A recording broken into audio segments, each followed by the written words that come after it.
আরজিকর হাসপাতালের আর্থিক দুর্নীতির মামলার তদন্তে কলকাতা পুরসভার ডেপুটি মেয়র অতীন ঘোষের বাড়িতে হানা দিয়েছিল সিবিআই। শুরু হয়েছিল জিজ্ঞাসাবাদ।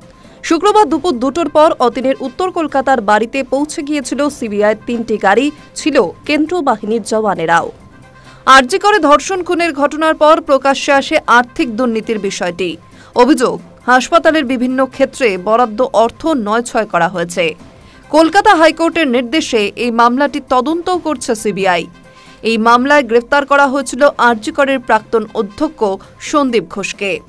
এখনও তিনি জেলে। প্রথম থেকে আরজিকরের দুর্নীতি প্রসঙ্গে একাধিকবার অতীনের নাম এসেছে। সেই কারণেই তাকে জিজ্ঞাসাবাদ করতে চেয়েছেন কেন্দ্রীয় সংস্থার আধিকারিকেরা। সূত্রের খবর, শুক্রবার জিজ্ঞাসাবাদ করা হবে বলে আগেই অতীনকে জানানো হয়েছিল সিবিআইয়ের তরফে। সেই অনুযায়ী দুপুরে কেন্দ্রীয় আধিকারিকেরা তার শ্যামবাজারের বাড়িতে যান।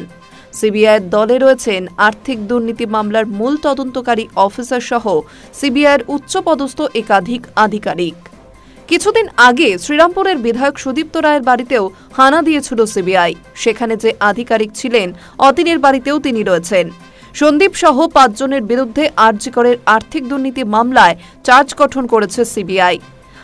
আলিপুর আদালতে এই মামলা এখন বিচারাধীন।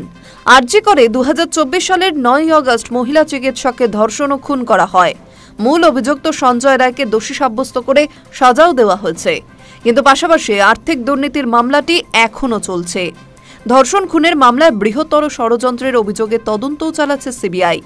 আরজিকরের ঘটনার পর শহর জুড়ে যখন প্রতিবাদের ঢল নেমেছিল, সেই সময় 14 আগস্ট রাত দখল কর্মসূচির মাঝে হাসপাতালে তাণ্ডব চালিয়েছিল একদল দুষ্কৃতী। ভাঙচুর করা হয়েছিল হাসপাতালে। সেই সময়েও অতীনের দিকে আঙুল তুলেছিল বিরোধীরা। সেই ভাঙচুরের ঘটনার তদন্তভার রয়েছে কলকাতা পুলিশের হাতে। High news network.